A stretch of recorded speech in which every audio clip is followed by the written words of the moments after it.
Tension কেন আমাদের? কেন ঘুমের ওষুধ খাওয়ার পরও ঘুম হয় না? কেন দিন দিন প্রেসার যাদের লো এর দিকে যাচ্ছে, যাদের হাই এর দিকে যাচ্ছে? কেন ঘরে এসে শান্তি পাচ্ছি না? কেন খাওয়ার টেবিলে বসে ঝগড়া হচ্ছে?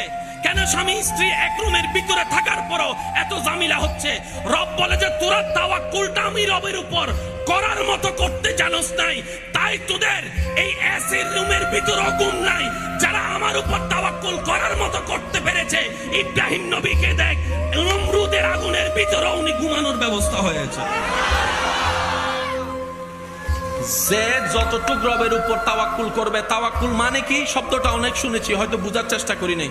তাওয়াক্কুল মানে এতটুক বুঝেন, কোন একটা ঝামেলা হলে, কোন একটা বিপদ হলে, কোন একটা মুসিবত হলে যে কথাটা, যে কাজটা আপনার টেনশন আনবে, ওই কাজের মধ্যে সাথে সাথে ফুল স্টপ লাগাই বলবেন বাদ দে, আমার আল্লাহ আছে। এতটুক কথা কি বলতে পারবো না আমরা? কালকে 20,000 টাকা দরকার, কোন জায়গায় রাস্তা নাই, টেনশন আর টেনশন। তা টেনশন করলে কি 20,000 টাকা আসবে?